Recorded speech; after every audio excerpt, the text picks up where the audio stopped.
안녕하십니까? 베팅 부동산 금융의 리스크, 대출자가 모두 안았다. 그래서 아파트는 폭망이다. 진행하도록 하겠습니다. 부동산, 아파트, 이것은 건설이 아닙니다. 사실은 금융이죠. 금융의 관점에서 보도록 하겠습니다. 아파트가 왜 별로인가? 이렇게 보면 됩니다. 아파트가 정말 좋다. 리스크도 없다. 그렇다고 하면은 이렇게 될 겁니다. 일단 시중은행들이 예금을 받아서 대출을 해주지 않고 본인들이 아파트를 매수한 다음에 장기 보유를 할 겁니다. 아파트가 정말 좋으면. 물론 이런 질문은 가능합니다. 대한민국 은행은 사실은 정부 손에 있기 때문에 정부가 이를 규제하면은 이렇게 할 수 없다.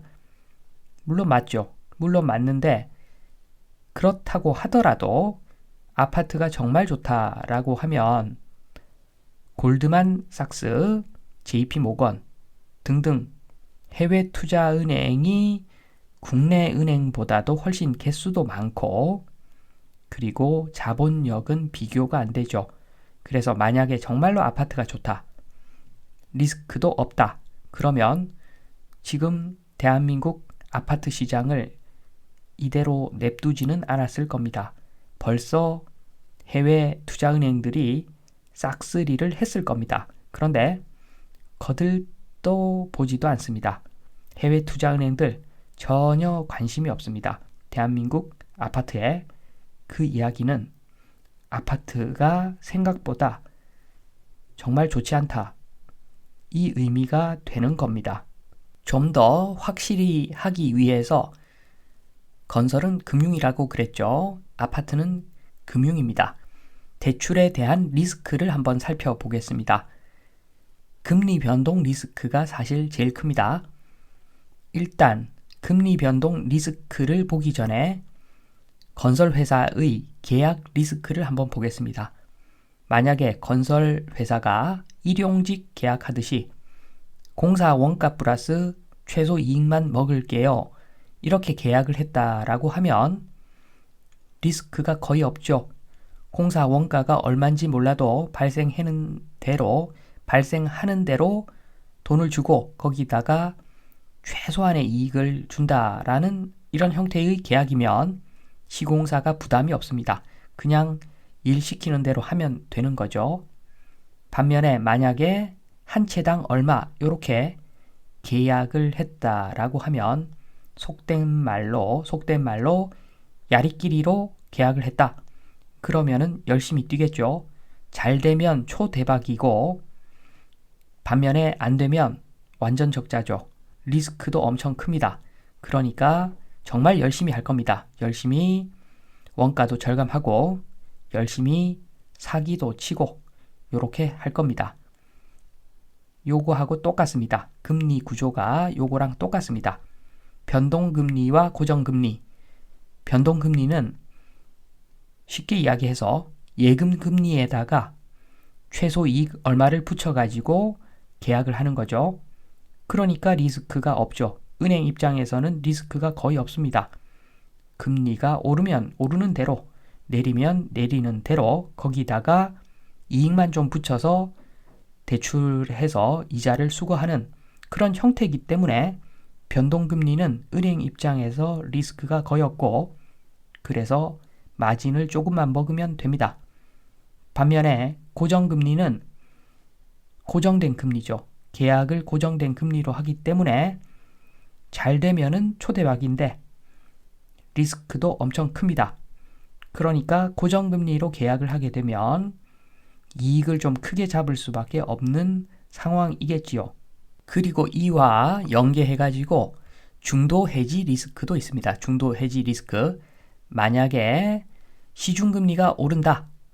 그러면은 대출 받은 사람이 해지할 이유가 없겠죠. 예를 들어서 미국의 몰기지 생각하시면 되겠습니다. 2%로 대출 받아서 집을 샀는데 지금 8%입니다. 해지할 이유가 없죠. 해지할 이유가 없습니다. 은행의 손실이라고 볼 수가 있는 거고 시중금리가 내려간다. 그러면은 더 싸게 대출을 받을 수 있기 때문에 중도 상환하고 나서 해지를 하려고 하겠죠. 그래서 요것은 고객의 손실 회피가 가능해지는 거죠. 고객의 손실 회피.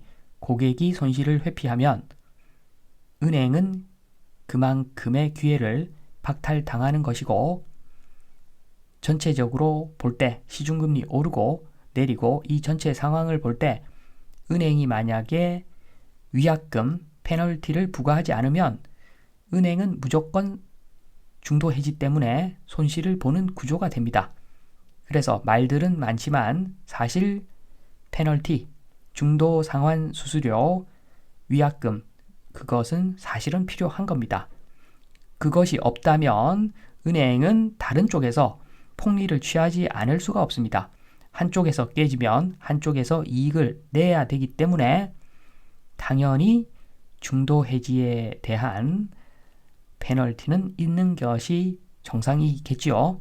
이렇게 대출 자체에 리스크가 상당히 존재합니다. 그런데 잘 아시겠지만 은행은 손해를 보지 않습니다. 은행이 손해를 보면 망하겠죠. 그래서 고정이든 변동이든 대부분 리스크는 대출자가 부담하고 있다. 이렇게 보시면 됩니다. 그래서 대출 끼고 뭘 한다 라고 하는 것은 기본적으로 불리한 싸움을 하는 겁니다. 왜냐하면 대출 받는 사람이 은행이 아니니까, 잘 모르니까 결국에는 모든 리스크를 대출자가 안고서 간다. 이렇게 보시면 됩니다. 그러면 여기서 의문점이 생깁니다. 당연히 대출받아서 아파트 매수하면은 필패의 공식으로 보여집니다.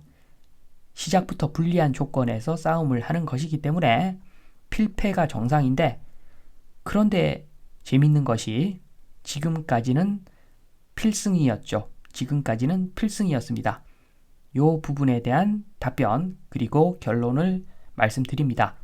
지금까지 성공하지 않았는가? 아파트 투자 연끌해가지고 답변을 드리면 필패를 필승으로 승부 조작을 해왔습니다. 대한민국 전체가 승부 조작을 해왔죠. 마피아입니다. 마피아.